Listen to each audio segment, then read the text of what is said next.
नमस्कार, मैं संजीव चंदन और स्त्री काल में आपका बहुत बहुत स्वागत है। मैं देख रहा हूं कि हमारे कुछ साथी, हालांकि अपने गेस्ट का मैं इंतजार कर रहा था। होता है कई बार, आप जब 40-45 के पास 45 क्रॉस करने लगते हैं तो दवाई उवाई आदि इत्यादि हो जाती है। लेकिन मैं दो साथी भी कम से कम यदि इंतजार कर रहे हैं तो ये खुशी होती है कि कुछ लोग हमारी बात सुन रहे हैं। और खास करके तब जब एक दौर बड़ा बाइनरी का दौर है, ये या ये, ब्लैक या वाइट।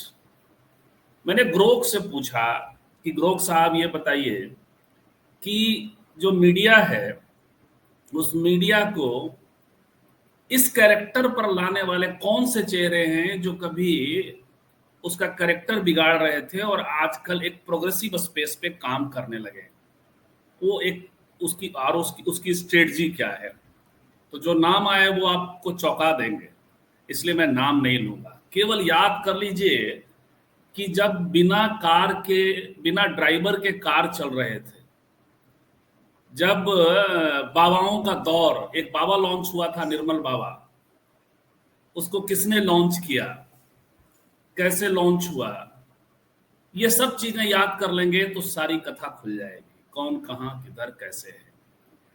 पॉलिटिकल संघर्षों में जो दिखता है सिर्फ उतना ही नहीं होता है, जो नेता कहते हैं सिर्फ उतना ही नहीं होता है। नेता कहते हैं, नेता करते हैं, नेता विधानसभा में बोलते हैं, नेता लोकसभा में बोलते हैं, नेता अपने भाषणों में बोलते हैं, पब्लिक अपीयरेंस में बोलते हैं, निर्णय लेते हैं, और भी बहुत कुछ होता है। नेता ही सिर्फ राजनीति तय नहीं करते। खैर, आज मैं बातचीत कर रहा हूं, हमारे साथ थोड़ी देर में हेमंत जी ज्वाइन करेंगे। बातचीत कर रहा हूं कि कन्हैया कुमार जब से आए हैं, मैं देख रहा हूं कि बिहार की मीडिया में प्रशांत किशोर लगभग गायब है। काफी शोर था उनका। देखिए हेमंत जी आ गए, वेलकम करता हूं। और जो बीपीएससी की लड़ाई थी, उस लड़ाई के लीड करने वालों में से एक, धीरे धीरे हालांकि हेमंत जी आपका बहुत बहुत स्वागत है। हेमंत जी से स्त्री काल के दर्शक परिचित हैं, वरिष्ठ पत्रकार और बिहार की बेहद बारीक समझ रखते हैं। तो मैं बात कर रहा था कि उस वक्त आपने देखा होगा कि बीपीएससी के प्रसंग में कैसे पप्पू यादव और प्रशांत किशोर आमने सामने आ गए थे। प्रशांत किशोर बहुत एक्सट्रीम पे चले गए, आमरण अनशन आदि करने लगे, बाद में गंगा किनारे कुटिया बना ली। वो कुटिया क्या है वो एक अलग बात है, उसकी कथा अलग है, कोई जाकर देख ले कुटिया क्या है, लेकिन वो बना ली। आजकल वो बीपीएससी वाले आंदोलन, अब तो आंदोलन ही क्या रह गया, तो उससे भी कहीं दूर है। लेकिन क्या वो बिहार की राजनीति से दूर हो गए हैं? जमीन पर क्या कर रहे हैं? अभी स्टेटमेंट एक जारी भी किया है नीतीश जी के हेल्थ को लेकर के। कभी वो तेजस्वी जी को टारगेट कर रहे हैं, नीतीश जी को टारगेट कर रहे हैं, ये दिख रहा है। लेकिन हो क्या रहा है इसको समझेंगे। जो हमने ग्रोक वाली बात से शुरुआत की थी, वैसे ही कन्हैया कुमार बिहार में लॉन्च हुए कांग्रेस के जरिए, और बहुत सफल यात्रा उनकी चल रही है, पदयात्रा चल रही है। हम देख रहे हैं कि कन्हैया कुमार के आने के बाद जो एक सवर्ण इंटेलिजेंस या सवर्ण समूह, सवर्ण समर्थक हैं, वो कंफ्यूजन में है। इसलिए हमने लिखा था कि भूमिहार की ब्राह्मण, इसके चुनाव में भी इसको ऐसे समझ सकते हैं। हर बात को हम कास्ट की लाइन से देखते हैं, लेकिन कास्ट हकीकत है मित्रों, उसको समझना होगा। तो कन्हैया जी के आने का, क्योंकि कन्हैया ज्यादा बड़ा मीडिया हाइप के लिहाज से, वो फंड नहीं देते कन्हैया मीडिया को पेमेंट नहीं करते, ऑबलाइज नहीं करते, विज्ञापन नहीं देते। उनकी पार्टी अब देती है, सब सीपीआई में थे, तो वो एक बूम थे, 2016 में बूम से निकले हैं, इसको हम सिंड्रोम बोलते हैं। तो कन्हैया जब उतरे यहाँ जमीन पे, तो एक सिविल सोसाइटी का भी, सवर्ण सिविल सोसाइटी की एक बड़ी आकांक्षा का वो प्रतीक रहे। वो जहां भी रहेंगे वो आकांक्षा उनके साथ जुड़ी रहती है। उनके आते ही जो प्रशांत किशोर के साथ एक जुड़ाव था वो बट गया। लेकिन सवाल ये है कि जो एक मीडिया का एक हाइप बनता है, जिसके दोनों ही पुरोधा हैं, इलेक्टोरल सफलता को लेकर के या राजनीतिक बदलाव को लेकर के, कौन किस पर भारी पड़ने वाला है। कन्हैया कुमार की ताकत मैंने बताई, तो प्रशांत किशोर की भी अपनी ताकत है। कन्हैया कुमार की ताकत उनकी पार्टी है, मिनिमम एक एस्टैब्लिश्ड पार्टी है, लेकिन कन्हैया कुमार खुद निर्णय नहीं ले सकते। वो नहीं तय कर सकते कि उनकी पार्टी इतने ओबीसी को, इतने अति पिछड़ा को, इतने मुसलमानों को, इतना महिलाओं को टिकट दे। प्रशांत किशोर वो सब कर सकते हैं, प्रशांत किशोर वो सब कर रहे हैं। तो अब हम अगले आधे घंटे तक हेमंत जी से जो बात करने वाले हैं वो इसी को यही समझने के लिए कि ये जो संघर्ष है, अब ये जो नया सीन उभरा है ब्राह्मण और भूमिहार नेताओं का, तो क्या एक कंफ्यूजन पैदा कर रहा है सवर्णों की आकांक्षा के भीतर, सवर्णों की राजनीतिक चाहत के भीतर, जिसको कि एक स्वरूप मोहन भागवत ने दिया, जिन्होंने कहा कि दुर्भाग्य बहुत लंबे दौर तक नहीं रहता है। तो हेमंत जी, फिर से आपका एक बार स्वागत है। कहाँ है प्रशांत किशोर? क्या कन्हैया की आभा में छिप गए? हालांकि कई बार सूर्य जब प्रकाशित होता है तो उसका प्रकाश चांद पर भी पड़ता है। हेमंत जी। जी धन्यवाद जी। अभी जो पूरा माहौल है उसमें मुझे ये लगता है कि खास करके बीजेपी के उभार के बाद पूरे देश में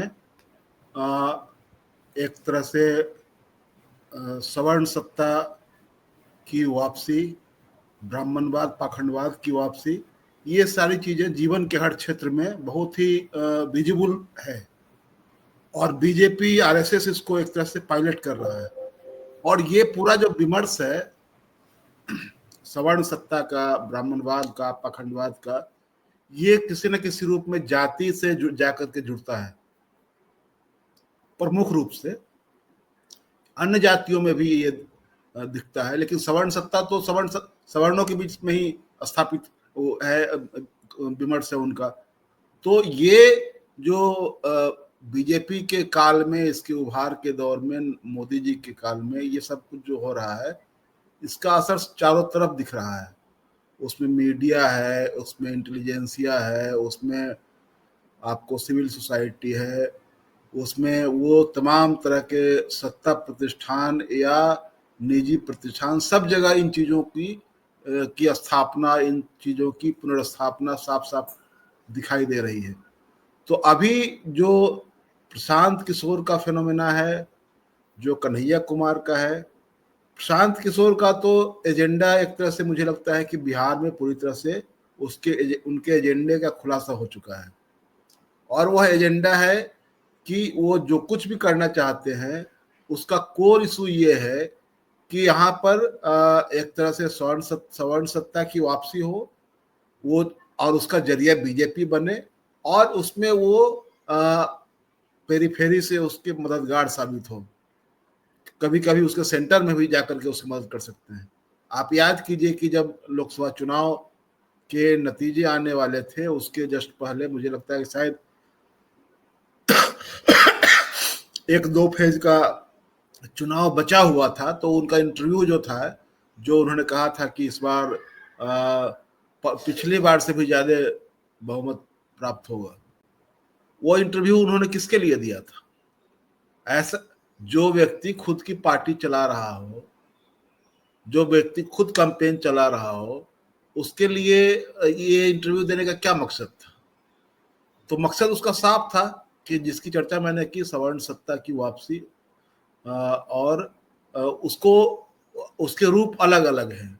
उसमें आप बिहार में ये कह सकते हैं, अगर ठोस रूप में कहेंगे तो पिछले 35-36 सालों से जो एक ये है, जो पूरा जो चेहरा जो है वो पिछड़ा चेहरा है बिहार की सत्ता का। उसमें लालू यादव, राबड़ी देवी के शासनकाल को देख सकते हैं, नीतीश कुमार को देख सकते हैं, उसमें कुछ दिनों के लिए जीतन राम मांझी को भी जोड़ ले सकते हैं। तो ये कुल मिलाकर के ये जो चेहरा है, ये निश्चित रूप से ये एक लगता है कि इसमें बदलाव होना चाहिए।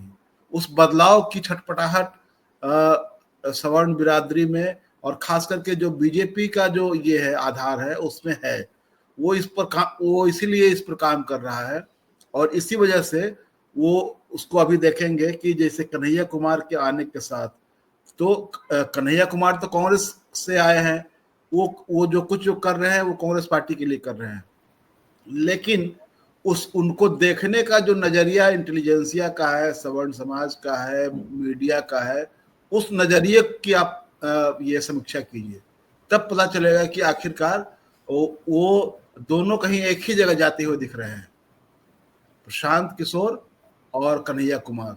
मैं कन्हैया कुमार को नहीं मानता हूं कि वो उनके एजेंडा का पार्ट है, लेकिन जो सोच है जिसको मैं कहता हूं कि सवर्ण सत्ता की वापसी, वो प्रतीकों में होती है। जैसे कि ये लगता है कि अगर कोई सवर्ण यहाँ मुख्यमंत्री बने, ऐसा नहीं कि पहली बार यहाँ सवर्ण मुख्यमंत्री नहीं रहे हैं, बल्कि आप तो लालू यादव के सत्तारोहण से जस्ट पहले देखेंगे तो एक ही टर्म में, मुझे लगता है कि एक 5 साल के टर्म में उसी दौरान चंद्रशेखर सिंह भी हुए, भागवत आजाद भी हुए और जगन्नाथ 10 साल में 5, 3 ब्राह्मण 2 राजपूत। तो आप समझ सकते हैं। लेकिन वो इतिहास का हिस्सा हो गया, वो विस्मृत हिस्सा हो गया। अब जो है, अब वो चीजें लोगों को याद करानी पड़ती है। तो अब जो चीज जो है वो उसमें ये साफ साफ दिखाई देता है कि कन्हैया कुमार को लेकर के जो ये है, एक तरह से जो मीडिया में अपर कास्ट में जो है, तो उसका 2 मकसद मुझे साफ दिखता है। एक मकसद तो ये है कि कन्हैया कुमार को लेकर के जो हाइप क्रिएट होगा, उससे ये कि ये दिखाना कि कांग्रेस इतनी मजबूत हो रही है, कन्हैया कुमार इतने पॉपुलर हैं कि उनको मुख्यमंत्री का चेहरा बनाया जाए, कांग्रेस को अधिक से अधिक सीटें लड़ने के लिए दावा किया जाए। तो इसके पीछे मकसद क्या है? इसके पीछे मकसद ये है कि जो बीजेपी के खिलाफ जो विपक्ष की लड़ाई है, महागठबंधन की जो लड़ाई है, उस लड़ाई को इसके जरिए डाइवर्ट किया जाए, इसके जरिए कमजोर किया जाए जी। दूसरा जो प्रशांत किशोर वाला जो हिस्सा है, प्रशांत किशोर का देखिए कि प्रशांत किशोर का अभी एक इंटरव्यू में उन्होंने कहा, और राघोपुर में शायद इंटरव्यू में वो बोल रहे थे कि पार्टी के कुछ लोगों ने मुझे राघोपुर से चुनाव लड़ने के लिए मेरी ओर से पार्टी में आवेदन डाला है, और मैं पार्टी कहेगी तो मैं तेजस्वी यादव के खिलाफ चुनाव लड़ूंगा। साथ में उन्होंने ये भी जोड़ा कि वैसे तो मैं नरेंद्र मोदी जी के भी खिलाफ लड़ सकता हूँ, लेकिन उनका टारगेट समझिए क्या जब वो कह रहे हैं कि मैं तेजस्वी यादव के खिलाफ चुनाव लड़ूंगा, तो उनका टारगेट साफ है कि महागठबंधन को टारगेट कर रहे हैं, तेजस्वी को और आरजेडी को टारगेट कर रहे हैं। वो कहीं से भी बीजेपी को टारगेट नहीं कर रहे हैं। तो इससे जो ये कहा जा रहा है कि जो एंटी बीजेपी जो यानी आप कहना चाह रहे हैं कि उनका संघर्ष यदि बीजेपी से या एनडीए से होता तो वो कहते कि हम नीतीश कुमार के खिलाफ चुनाव लड़ेंगे, हम सम्राट चौधरी के खिलाफ लड़ेंगे, हम चिराग पासवान के खिलाफ चुनाव लड़ेंगे यदि वो उनके पार्टी के किसी कैंडिडेट के खिलाफ जो बड़ा मजबूत कैंडिडेट है उनका अध्यक्ष होगा, कुछ ऐसी बात करते हैं। बिल्कुल। तो ये इससे आप समझ सकते हैं कि ये किस दिशा में ले जाना चाहते हैं। बिल्कुल। ये प्रशांत किशोर का पूरा एजेंडा जो है, ये तो आपने बहुत स्पष्ट कर दिया कि ये कुल मिलाकर के एक धुरी बनती है, और ये एक ब्राह्मण प्रतीक है, एक ब्राह्मण आकांक्षा को स्वर दे सकते, उसके जरिए पूरा सवर्णों को स्वर दे सकते थे। और दूसरा कन्हैया कुमार जो भूमिहार आकांक्षा है, और भूमिहारों का एक खास ताकत है यहाँ बिहार में, कल्चरली और तमाम वर्चस्व, ये तमाम एक खास किस्म से रहा है। लेकिन हालांकि श्रीकृष्ण सिंह के बाद कोई भूमिहार लगता है बिहार में मुख्यमंत्री दोबारा नहीं हुआ। लंबे दौर तक श्रीकृष्ण सिंह यहाँ जरूर मुख्यमंत्री, ब्राह्मण बहुत सारे मुख्यमंत्री हुए। तो आपको भी क्या ऐसा लग रहा है, आप तो जमीन से देखते हैं, आपके इलाके में कन्हैया जी घूम रहे हैं, प्रशांत किशोर घूम चुके हैं, कि कन्हैया जी के आने के बाद प्रशांत जी का जो तस्वीर है थोड़ी सी फीकी पड़ी है?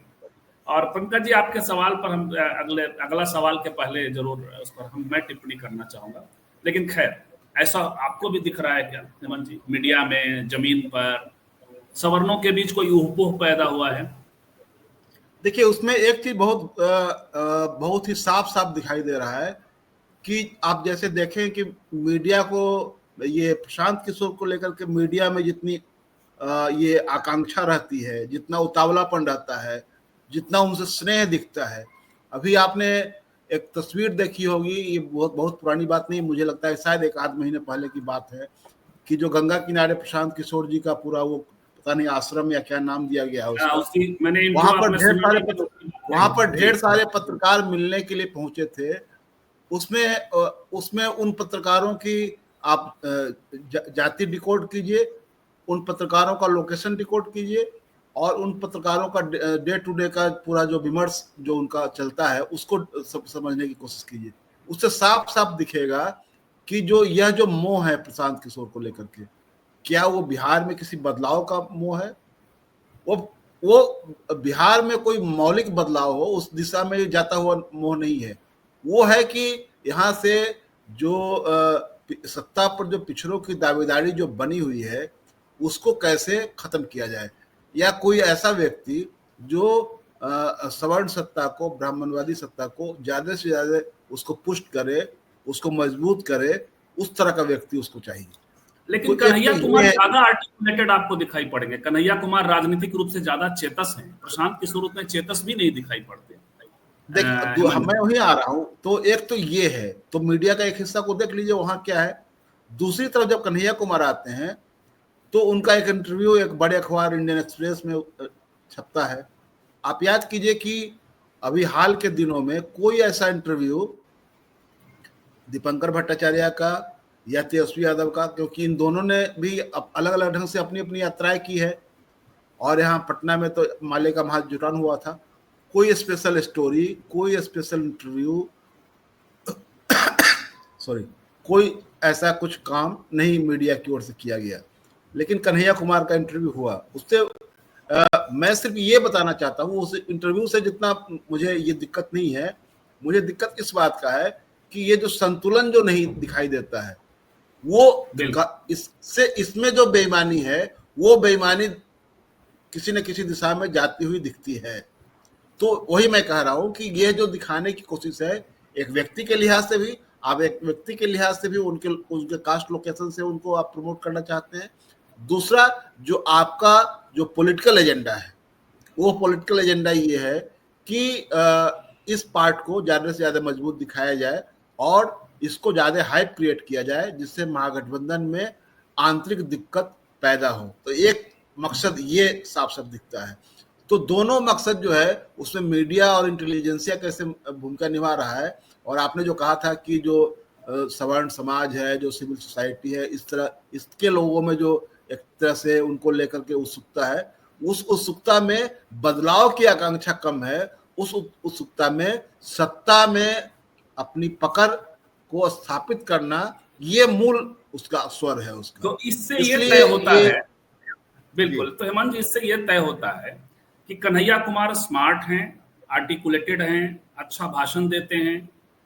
उनकी तुलना में प्रशांत किशोर भले ही एक भूमिहार हैं, दूसरा ब्राह्मण छवि जो है, अच्छा भाषण नहीं दे पाते हैं, आर्टिकुलेटेड नहीं है, वो उस तरह से बातचीत नहीं कर पाते।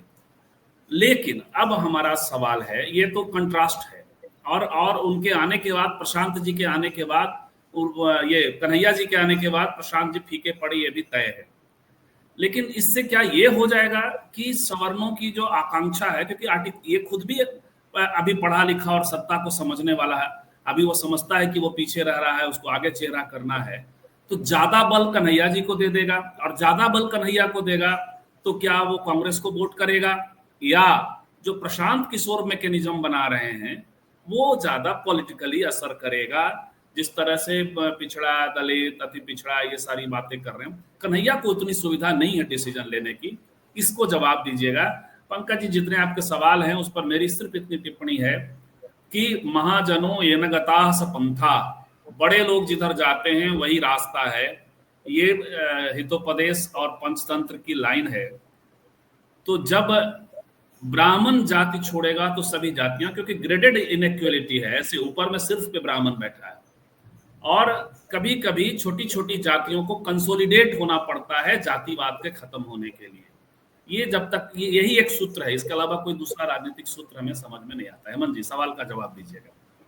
पंकज जी के 3-4 सवाल थे, उसका मैंने जवाब। ये प्रशांत किशोर को आप निश्चित रूप से वो कन्हैया कुमार की तरह आप उनको नहीं आंक सकते। प्रशांत किशोर के पीछे एक बड़ा कारपोरेट पूंजी है, कारपोरेट की लॉबी है, एक बड़ा जो ये अपर कास्ट इंटेलिजेंसिया उनके साथ है, ब्यूरोक्रेसी उनके साथ है, और कुल मिलाकर के वो एक तरह से एक पॉलिटिकल फोर्स के रूप में एस्टेब्लिश हो गए हुए हैं। इस बात से आप इनकार नहीं कर सकते हैं। उन्होंने जो पदयात्राएं की है, उनका जो एजेंडा है, और सबसे ऊपर ये है कि जो उनका पूरा लोकेशन है, एक तो उनका पर्सनल जो ये है अपनी पहचान है, उसके अलावा जो जो जो पॉलिटिकल वो पूरा डिस्कोर्स बनाना चाहते हैं कि बिहार में शिक्षा जो है वो खराब हो गई, बिहार में स्वास्थ्य सेवाएं खराब हो गई और बिहार में कुछ नहीं हुआ, तो अब आप अपने बच्चों को पढ़ाने के लिए वोट कीजिए। तो ये सब जो विमर्श है, कुल मिलाकर के ये दिखाई देता है कि देश का जो सबसे प्राइम जो पॉलिटिकल ये है एजेंडा है, जिसको जो देश की पूरी बुनियाद पर चोट कर रहा है, वह है पूरे देश का में एक तरह से घोर सांप्रदायिक हिंसा में पूरे देश को झोंक देने की दिशा में आगे बढ़ना, पूरे संविधान के समानांतर देश को देश में एक तरह से अपने अपने ढंग से एक गिरोह के हाथ से देश को संचालित करना, ये सारा जो एजेंडा है जो बहुत ही खतरनाक है, जो कुल मिलाकर के यहाँ के मेहनतकश जनता के खिलाफ है। वो उस एजेंडे को ये बहुत ही चालाकी से कवर अप करते हैं, उसको एक तरह से उसको बचाते हैं, आप डाइवर्ट कर देते हैं उस एजेंडे को बहुत ही छोटे इशूज पर। वो भी एक इशू है, शिक्षा स्वास्थ्य का सवाल, महंगाई बेरोजगारी का सवाल, लेकिन आज अगर क्योंकि सवाल ये है कि देश बचेगा तब। अभी हमने एक देखा उधर गाजियाबाद का एक सीन कि एक एसीपी को बीजेपी का एक विधायक और उसका बेटा और उसके समर्थक, एसीपी को बीजेपी के विधायक खुद उनकी गर्दन पकड़ के दबा रहा है और वो कुछ कर नहीं पा रहे हैं, और कोई पिछड़ी जाति के नहीं बल्कि वो राजपूत बिरादरी के एसीपी है। तो आप समझ लीजिए, और वो खुलेआम गालियां दे रहा है। ये कहा तो मैं याद दिला दूं, एसबी सिंह की हत्या, एसबी सिंह भी राजपूत बिरादरी से थे, उनकी हत्या हुई गोगुंडों ने किया और आज तक उनको न्याय नहीं मिल पाया। उनकी पत्नी आज भी लड़ रही है। ड्राइंग मेमोयर की टिप्पणी को हाँ कुछ नाम था, ड्राइंग मेमोयर कह रहे हैं कि जी कुणाल कामरा के साथ सुशील शिंदे के लोगों ने तोड़फोड़ की है, एनडीए के लोगों ने, और हर सेलिब्रिटी की खामोशी है। तो ये सारी चीजें हो रही है। बिल्कुल जी हाँ, तो मैं वही कह रहा हूं कि ये जो इतना गंभीर खतरा है देश के सामने में, अभी खुलेआम एक तरफा लोगों के खिलाफ, मुसलमानों के खिलाफ एफआईआर हो रहा है। कोई व्यक्ति, कोई विधायक, कोई सांसद, कोई मंत्री जो सत्ता पक्ष का है, वो कुछ भी अनाप शनाप बक रहा है, संविधान को चुनौती दे रहा है, पुलिस प्रशासन को चुनौती दे रहा है, वो पूरे नियम कायदे को धत्ता बता रहा है, कोई एफआईआर नहीं हो रहा है। और कोई आदमी अगर नमाज पढ़ ले रहा है, कोई आदमी किसी की आलोचना कर दे रहा है, कोई आदमी कोई कविता पाठ कर रहा है, कोई आदमी स्टैंड अप कॉमेडियन कोई है, उसके खिलाफ तोड़फोड़ हो जा रही है, उसके खिलाफ मारपीट हो जा रही है, एफआईआर हो जा रहा है।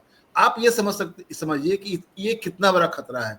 इन खतरों को लेकर के प्रशांत किशोर जो इतने साधन संपन्न व्यक्ति हैं, इतने ऊर्जावान और इतने विद्वान और इतने दृष्टि संपन्न व्यक्ति हैं, उनको ये सब कुछ नजर नहीं आता है। वो धृतराष्ट्र की तरफ कुछ देखते ही नहीं है। तो ये जो नहीं दिखाई दे रहा है, उसको देखने की जरूरत है। ऐसे वक्त में वो निश्चित रूप से कन्हैया कुमार को के लिए एक उनके इसमें पूरे एक समझ, मैं कहता हूं कि उनका जो आभा मंडल है, उसमें थोड़ा धुंधली तस्वीर को धुंधली करने की कोशिश हो सकती है।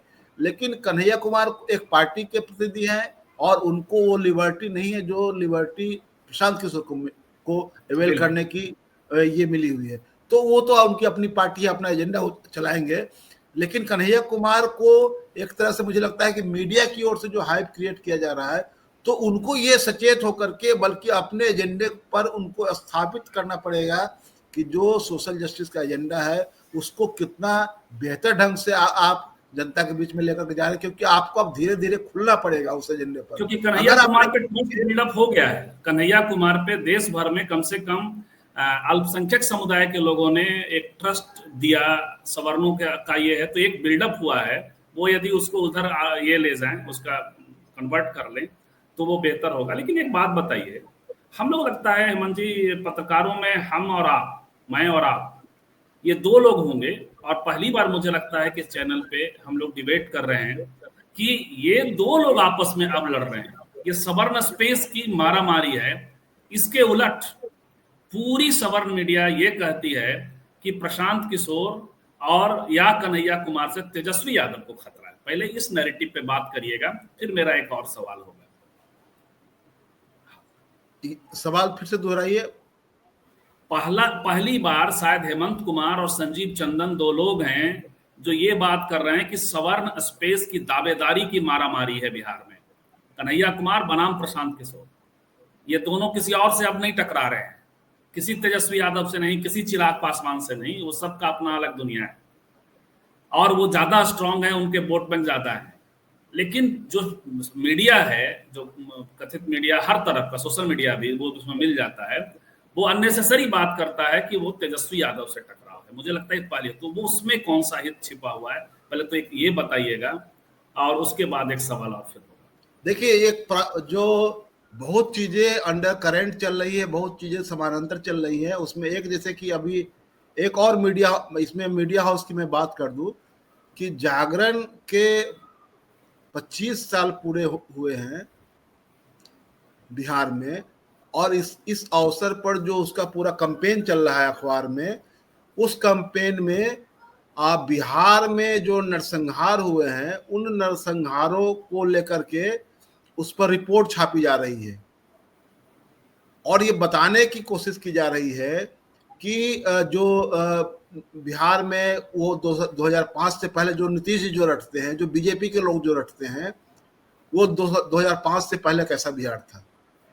वो लालू राबड़ी रिजीम को एक तरह से ये डिमीन करने के लिए ये पूरा कैंपेन चल रहा है। तो ये जो पूरा आप जो जिस तरफ इशारा कर रहे हैं उसमें साफ साफ ये दिखाई दे रहा है कि वहां के उस लोकेशन से जो ये प्रचार चल रहा है उसके पीछे क्या मकसद है।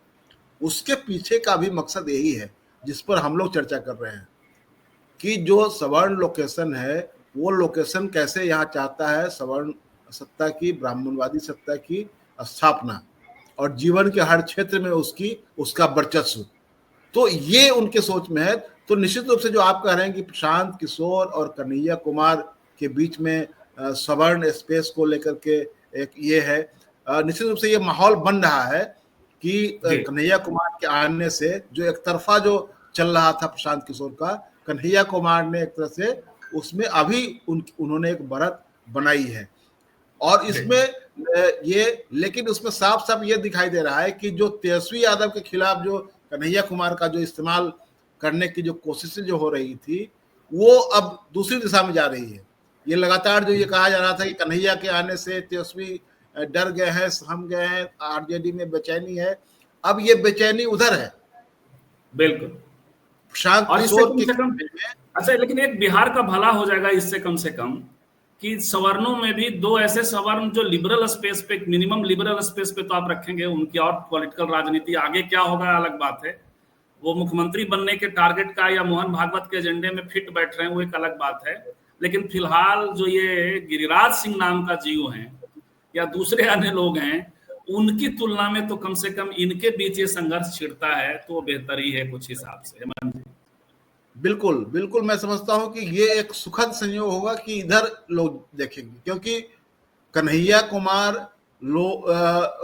लोगों को सांप्रदायिक तो नहीं बनाएंगे, लोगों को उन्मादी तो नहीं बनाएंगे, उनका एजेंडा तो ये नहीं है। तो गिरिराज सिंह जैसे लोगों को कन्हैया अगर मजबूत होते हैं, उभरते हैं, अपने आप को एस्टेब्लिश करते हैं, अपने पार्टी के एजेंडे को आगे बढ़ाते हैं, तो मुझे लगता है कि एक तो उनके और निजी इसको लेकर के भी, निजी राजनीतिक कैरियर को लेकर के भी, और दूसरे इस तरह के छद्म लोगों के जो उन्मादी और हिंसक और उग्र लोग हैं, जो विभाजन के पूरी राजनीति को आगे बढ़ाने वाले लोग हैं, गिरिराज सिंह जैसे लोग, ऐसे लोग भी मुझे लगता है कि वो पीछे जाएंगे जब इस तरह के जब मजबूत होकर के आगे बढ़ेंगे तब। जी, अब एक सवाल जो दर्शकों में, ये जो आउटसाइड पैनलिस्ट हैं उनके भी सवाल आ रहे हैं और मेरा भी आपसे सवाल है कि क्या हर्ज है, लड़ ले, मान लिया 35 साल से काबिज है ओबीसी समाज के नेताओं का कब्जा है, यदि आप सुन रहे हैं तो, मतलब सत्ता पर। और ऐसा इसमें यह हुआ कि बिहार में दलित नेतृत्व भी बहुत उस तरह से पावरफुली उभर के नहीं आ पाया, खासकर जब रामविलास जी जैसा व्यक्तित्व था तब भी नहीं हो पाया। तो वैसे में यदि कन्हैया कुमार हो या प्रशांत किशोर हो या तेजस्वी यादव हो या चिराग पासवान हो, नीतीश जी की अपनी पारी खत्म हो चुकी है, लालू जी बीमार हो चुके हैं, नीतीश जी भी अब थोड़ा आप जान ही रहे हैं, सबने कहना शुरू कर दिया कि उनको डिमेंशिया है, थोड़ा चिराग ने भी कह दिया, थोड़ा उनके प्रवक्ता ने भी कह दिया और दूसरे लोग भी कह रहे हैं, मांझी जी कह चुके हैं। तो ऐसे में ये युवा आपस में लड़ लें और उसमें से जो उभर जाए तो क्या दिक्कत है, ये सवाल पीछे से आ रहा है।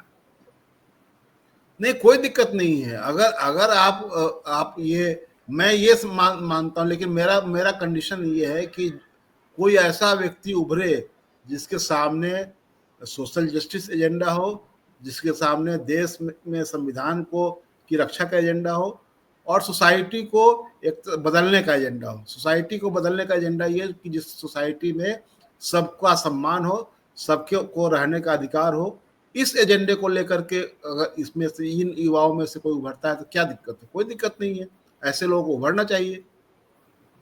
जी, लेकिन ये इसमें एक चीज और हो जाएगा हेमंत जी कि टेस्ट हो जाएगा कि भाई आप 5% वाला या जो 10% है मुसलमान सवर्ण अशरफों को हटा दिया जाए यदि, तो ये 10% वाले लोग जो हैं वो सत्ता पर आज भी काबिज होने की हैसियत में है, किसी भी नैरेटिव से हो जाए, पहले भी होते रहे, या इतने दिनों में जो बहुजन चर्निंग हुई है, जो दलितों के बीच आकांक्षा जगी है, पिछड़ों में जगी है, वो उसको हासिल कर सकेगा, ये तो कम से कम हो जाएगा। लेकिन एक सूचना हेमंत जी आपको भी दे दूं और दर्शकों को भी दे दूंगा कि औरंगाबाद में चुनाव हुआ है पैक्स का, उसमें अति पिछड़े गायब हो गए हैं, तो कहीं ऐसा तो नहीं हो जाएगा ये सब यदि ओपन उथल पुथल और वैचारिक रूप से होता है कि मैंने भी वह रिपोर्ट देखी है, वही है कि उसमें फार्मूला है कि एकल पदों पर आरक्षण नहीं मिलेगा। नतीजा हुआ कि वहाँ 75 जो है वो जो पैक्स अध्यक्ष है वो राजपूत बिरादरी से है, बाकी के उसमें यादव हैं। और यानी अवसर मिलेगा तो फिर से काबिज हो जाएंगे वाला मामला है। बिल्कुल, तो वही मैं जो कह रहा था कि ऐसे लोग उभरे तो कोई दिक्कत नहीं है, लेकिन उसमें मैं दूसरी बात और बताना चाह रहा हूँ। नहीं, लेकिन दिक्कत है आप बता दें, मैं सुनता हूँ आपकी बात, लेकिन मैं वो थोड़ा आपत्ति दर्ज कर दूं कि दिक्कत है। श्री कृष्ण सिंह तो प्रोग्रेसिव थे, लेकिन ठेका पट्टा, मैं अक्सर बोलता हूं कि ठेका पट्टा, नौकरी, पैरवी, उन सब से दलित मैंने एक बार जीतन राम मांझी के घर में मांझी समुदाय के बहुत गरीब परिवार को आया देखा, उसको चेयर पे बैठे हुए बाजप्ता उन्होंने काजू खिलाया उनके बेटे ने। ये नहीं होगा किसी तिवारी, किसी शुक्ला, किसी पांडे, किसी मिश्रा, किसी सिन्हा, किसी शर्मा मंत्री के घर पे, वो दरवाजे पे तो कुछ तो फर्क पड़ता है। तो ये मैं उसी को मैं और क्लियर करना चाह रहा था कि मैं कह रहा हूं कि ठीक है, ऐसे नेतृत्व को उभरना चाहिए। मैं इस आधार पर मैं किसी को क्यों खारिज कर दूंगा कि वो सवर बिरादरी से है तो उनको नहीं उभरना चाहिए। लेकिन आप सत्ता को लीड करेंगे, इसके लिए आपको साबित करना पड़ेगा कि आप न्याय की ताकतों के साथ खड़ा होना पड़ेगा आपको। ये एक बड़ी चुनौती है, क्योंकि अन्याय का संरक्षक इस पूरे इस देश में वे लोग हैं जिनके हाथ में न्याय करने की ताकत है। तो मैं कह रहा हूं कि ऐसे लोग ऐसा नहीं है कि वो आप आसानी से सत्ता के शीर्ष पर बैठ जाइए और लोग उसको कबूल कर लेंगे। अपने आप को आपको प्रूव करना पड़ेगा, और ये प्रूव करने के लिए बहुत ये है, कठिन रास्ता है वो। लेकिन मैं कह रहा था कि कोई अगर उभरता है, अपने आप को स्टेबलिश करता है, वो करे, लेकिन आप सत्ता की चालक शक्ति बन जाएंगे, इसके लिए तो बहुत कुछ करना बाकी है। वो तो अभी उसमें पासन पर भी कुछ नहीं हुआ है। तो ये डिफरेंस है। और निश्चित रूप से लेकिन उस मामले में फिर प्रशांत किशोर 20 पड़ जाएंगे, 20 ये पड़ जाएंगे कि स्ट्रेटेजिकली ही सही वो टिकट बंटवारे में इंक्लूसिवनेस की तरफ जाना चाह रहे हैं। कन्हैया कुमार को इसके लिए दिल्ली की तरफ देखना पड़ेगा। और बिहार कांग्रेस में बहुत उथल पुथल है, हो सकता है जल्दी ही बिहार कांग्रेस में एक बड़ा टूट हो, बड़ी बेचैनी है। आप अखिलेश सिंह के पिछले 3-4 दिन के इंटरव्यूज देख लीजिए सर, प्रेस कॉन्फ्रेंस देख लीजिए, तो उससे सारा समझ में आ जाएगा कि क्या हो रहा है, या उनके बेटे का ट्वीट देख लीजिए। तो ऐसे में कन्हैया के लिए मुश्किल है। देखिए प्रशांत किशोर का जो रिप्रेजेंटेशन का जो पूरा फार्मूला है, वो फार्मूला बिल्कुल बीजेपी और आरएसएस का फार्मूला जैसा है। वहां भी रिप्रेजेंटेशन है, वहां भी एकोमोडेट किया जाता है, लेकिन वहां हालत ये है कि आप मुख्यमंत्री क्या, राज्यपाल क्या, राष्ट्रपति क्या, सबके जुबान पर एक ताला लगा हुआ है। आप कुछ नहीं कर सकते हैं। आपको आपका चेहरा दिखा करके हम सोसाइटी को बताएंगे कि देखिए ये हमारे साथ है, कोई आदिवासी साथ है, कोई दलित साथ है, कोई पिछड़ा साथ है, कोई मुसलमान साथ है, लेकिन एजेंडा हमारा चलेगा। हमारा नफरत का एजेंडा बेरोक टोक चलेगा, हमारा विभाजन का एजेंडा बेरोक टोक चलेगा, हमारा कानून से, संविधान से हटकर न्याय करने का, जिसको अन्याय कहा जाए, करने का की छूट हम लेंगे और आपको कुछ नहीं बोलना है। आज ये साबित हो गया हुआ है कि ये तमाम लोग जिनको प्रतिनिधि संस्थाओं में प्रतिनिधि के रूप में बिठाया गया है, वो दूसरों की छोड़ दीजिए, अपने जिस लोकेशन से आए हैं उस लोकेशन के लोगों के लिए एक कदम भी इन्होंने उठाया हो, वो उठा ही नहीं सकते हैं।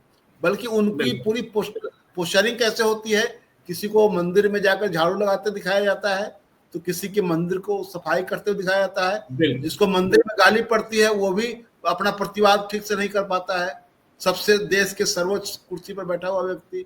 तो समझ सकते हैं।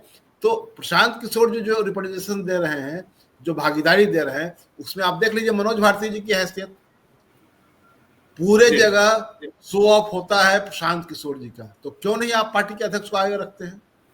क्यों नहीं माना जाए कि आप एक दिखावटी अध्यक्ष बनाया है आपने? तो ये अंतर है, इसको समझने की जरूरत है बहुत। अब देखिए हमारे पास 4-5 मिनट बचा है, तो उसमें देखिए इरफान साहब कह रहे हैं कि कुछ तो हुआ, चलो अच्छा हुआ कि कांग्रेस की चर्चा होने लगी। ऋषिकेश जी को शिकायत कर रहे हैं, लेकिन हम तो आपको टिप्पणियां शायद दिखा रहे हैं ऋषिकेश जी। और रही बात, आपने कुछ कहा, कौन सी टिप्पणी आप चाहते हैं कि जिससे आपको लगता है कि वो हम नहीं शो करेंगे? आपको पासवान समाज का कितना भला हुआ वो तो कुछ नहीं, कितनी उभरी मांझी कितनी उभरे तो कुछ भी नहीं, बस टिकट मिले, ये बताइएगा। ये है तो क्या, मैं समझ नहीं पाया, हुआ मैं भी नहीं समझ पाया, एक्सप्लेन कीजिए तब समझिए। चिराग पांडे की तरह घर में बैठ के योजना नहीं बनाया तो पासवानों का, लेकिन चिराग पांडे की तरह कि पासवान की जमीन जायदाद कैसे छीनना है, बल्कि घर में बैठ के योजना नहीं बनाया कि पासवान। बिल्कुल देखिए ये ज्वाइंट ने जवाब दे दिया, एक दबाव दिया कि चिराग पांडे यदि होगा तो वो घर में बैठ के योजना बनाएगा कि पासवानों की जमीन कैसे छीननी है। चिराग पासवान होगा तो कम से, मुझे एक भाजपा के विधायक नहीं, मैं हेमंत जी आप भी जानते हैं उस कथन को, मैं अपने दर्शकों को भी बताऊं, मैंने एक भाजपा के विधायक को फोन पे बात करते हुए सुना, हमारे मित्र हैं, वो किसी से बात कर रहे थे तो यादवों के खिलाफ सामने वाला बोल रहा था, तो उन्होंने ये कहा कि ये तो ठीक है कि यादव माथा तोड़ देगा, फोड़ देगा, लेकिन तुम्हारी नस्ल नहीं बर्बाद करेगा। 4 लाठी वो मारेगा तो 2 लाठी हम भी मारेंगे, यही होगा ना, नस्ल नहीं बर्बाद करेगा। तो कई बार ऐसी चीजें होती हैं, समाज का मैं विमर्श सामने रख रहा हूं, मैं अभी कोई अपना ओपिनियन इसमें नहीं दे रहा हूं। जी हेमंत जी आप कुछ कह रहे थे, मैंने रोका था। बिल्कुल मैं ये कह रहा था कि जो जिस एजेंडे को लागू किया जा रहा है वो निश्चित रूप से दलित पिछड़ों के नस्लों को खत्म करने का एजेंडा है, और उसको ही नहीं खत्म करेंगे बल्कि पूरी जो युवा पीढ़ी है, चाहे उसमें मैं अगरों को भी जोड़ लेता हूँ, अगरों की भी नस्लें खराब होंगी, क्योंकि अगर आपकी नस्लों को उन्मादी, हिंसक और अपढ़ बनाया जाएगा उसको, तो कहाँ जाएगा वो आपके खिलाफ भी चला जाएगा, आपकी नस्लें भी खत्म होगी। लेकिन दलितों पिछड़ों की बात मैं प्रमुखता से इसलिए कर रहा हूँ क्योंकि इसको सबसे ज्यादा जरूरत है, इसको सबसे ज्यादा आगे ले जाने की जरूरत है। जो हाशिए का समाज है, इसको पढ़ाई, इसको स्वास्थ्य, इसको भागीदारी, ये देना सबसे महत्वपूर्ण है। तो ये जो नस्लों की खराब करने की बात जो है निश्चित रूप से हो रही है, और जो पेटी जो सोसाइटी में इंटरकास्ट जो कॉन्फ्लिक्ट है उसको एक बड़ा इशू बनाने की भी कोशिश हो रही है, और इसके जरिए ताकि जो सोसाइटी में जो इन तबकों के हाशिए के समाज की जो दावेदारी है उसको खत्म किया जाए। और एक बात और देखिए, संसदीय लोकतंत्र आने से दुनिया में क्या हुआ, ये हुआ कि राजे रजवाड़े खत्म हुए और सोसाइटी जो नागरिक समाज बना, प्रजा और राजा वाला रिश्ता खत्म हो गया, और नागरिक समाज जब बना तो उसमें लोगों को मताधिकार मिले, चुनने और चुने जाने का अधिकार मिला, पढ़ने और पढ़ाने का अधिकार मिला। ये अधिकार जो है, मुझे लगता है कि जो इस तरह के सत्ता के हामी हैं, जो हिंदू राष्ट्र बनाना चाहते हैं, और जो ब्राह्मणवाद और सवर्ण सत्ता की पुनर्स्थापना चाहते हैं जीवन का क्षेत्र में, इनकी कोशिश क्या है? उनको लगता है कि ये जो रास्ता है संसदीय लोकतंत्र का रास्ता, ये रास्ता इन तबकों की मजबूती का रास्ता बन गया हुआ है। इसलिए इस रास्ते को कैसे डाइवर्ट किया जाए, ये तो उसको डाइवर्जन कहाँ है? उसको मुसलमानों के खिलाफ ले जाओ, उसको मस्जिद के खिलाफ ले जाओ, उसको मजार के खिलाफ ले जाओ, उसको विभाजन के खिलाफ ले जाओ, ये है रास्ता। तो ये इस रास्ते पर जाना चाहते हैं। तो ये खतरनाक आपकी पूरी पीढ़ी के लिए भी है, और पूरा देश का जो देश बदलने का, समाज बदलने का जो एजेंडा है, उस एजेंडे के खिलाफ भी है।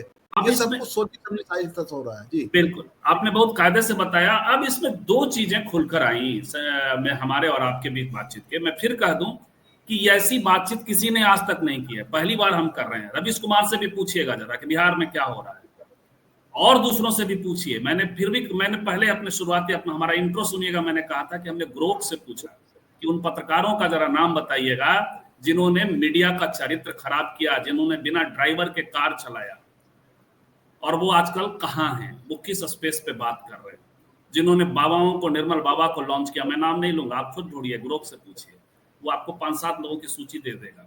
या जिन लोगों ने मीडिया में भागीदारी आज तक नहीं होने दी, आज भी वहां सवर्ण सत्ता कायम। लेकिन आज की बातचीत से दो चीजें खुलकर आती। एक कि बिहार में जो कन्हैया कुमार आए हैं, बेहद आर्टिकुलेटेड हैं, पढ़े लिखे हैं, लिबरल हैं, चीजों को समझते हैं। प्रशांत किशोर जो है एक मैनेजरियल पृष्ठभूमि से आए हैं, उनकी राजनीतिक समझ जो है यही है कि वो गांधी जयंती पे शराब खोलने की बात करने लगते हैं। इन दोनों के बीच में सवर्णों के भीतर जो सवर्ण आकांक्षा है, एक टकराव है कि इनको चुनूं कि इनको, शिवा को सराहूं कि सराहूं छत्रसाल को। यह भूषण की कविता है, शिवाजी को सराहूं कि छत्रसाल को सराहूं। वो हिंदू लाइन से सोचते हैं उन दोनों छवियों को।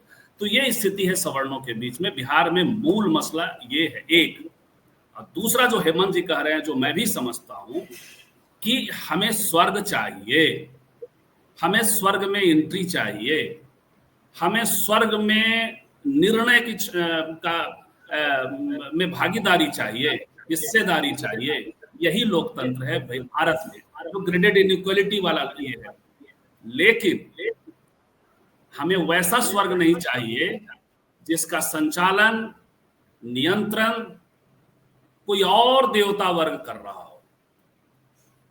जैसे अंग्रेज कहते थे कि भारतीयों को अपना शासन करना नहीं आता, हम बताएंगे। जैसे आज भी पुरुषों को लगता है कि महिलाएं शासक नहीं हो सकती हैं, हम करेंगे।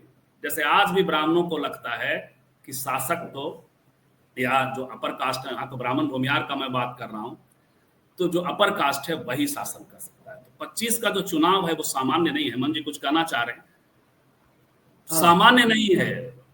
25 का चुनाव बिहार में बहुत सारे मैसेजेस देने वाला है। मोहन भागवत जी का वो लाइन याद रखिएगा कि दुर्भाग्य सब दिन नहीं होता है। और फिर जागरण आजकल जो खबरें चला रहा है, जो हेमंत जी बता रहे थे, उसको भी देखिएगा। एक छोटी टिप्पणी करिएगा हेमंत जी, आप कुछ कहना चाह रहे हैं? जी हाँ, वो उन्होंने कहा था कि दुर्भाग्य के दिन अब खत्म होने वाले हैं।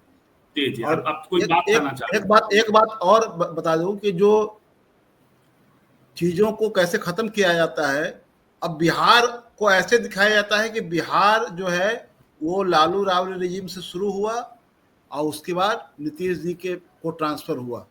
उसके पहले बिहार नहीं था। एक आतताई शासक लालू राबड़ी के रूप में आया और उसके आतंक का अंत हो गया नीतीश कुमार के जरिए। उसी तरह देश में दिखाया जाता है कि मोदी जी से पहले कोई नहीं था, मोदी जी से पहले मुगल थे और बीच में नेहरू गड़बड़ करने के लिए आए थे। ये पूरा विमर्श आप समझिए कितना खतरनाक है। ये मैं मजाक में नहीं कह रहा हूँ। ये चीजें कैसे परोसी जाती है, कैसे पूरी नस्ल को बर्बाद करने के लिए, उसके दिमाग में कूड़ा कचरा भरने के लिए जो वो हिस्सा है उसका, जो मैंने जागरण के बारे में कहा कि वो कैसे गिनवा रहे हैं, नरसंहार हुआ, हमारे रिपोर्टर पहुंचे, कैसे लाशें बिछी हुई थी, ये सब, ये कितना खतरनाक एजेंडा है। आप समझ लीजिए कि किस तरह इसको परोसा जा रहा है। जी बिल्कुल। चलिए, बहुत बहुत धन्यवाद हेमंत जी। ड्राइंग मेमोयर कर रहे हैं, रस्सा से बांध के लटकने के, पता नहीं बलिया में कोई तस्वीर आई है सामने, कोई घटना है? क्या है हेमंत जी? वो मैंने देखी है कि एक पेड़ पर शायद वो किसी युवा लड़की की तस्वीर वीडियो था वो क्या जो शौच वाला प्रसंग है उसके प्रसंग में है क्या? नहीं, वो पता नहीं कि उसके हाथ भी पीछे बंधे हुए हैं और वो पेड़ से डाली से उसको फांसी पर लटका दिया गया हुआ है। और जो ये मैंने नहीं देखा है अभी उसका, ये पंकज वर्मा कह रहे हैं, वो बातें अच्छी हैं ये, लेकिन प्रैक्टिकली हमें हमारा स्वर्ग तय करने दीजिए। हमें सामंतों के द्वारा दिया गया अपने भाग में से, अपने हिस्से में से थोड़ा सा दया भाग दे देने से बेहतर है कि हम खुद पैदा करें, खुद तय करें, खुद निर्णय करें। लोकतंत्र तो उसी को कहते हैं। कल फिर मिलते हैं 11:10 पर किसी और विषय के साथ। रात में 9 बजे तो मिलेंगे ही मिलेंगे। मन जी, आपका बहुत बहुत धन्यवाद, और जितने आउटसाइड पैनलिस्ट थे सबका बहुत बहुत धन्यवाद। नमस्कार।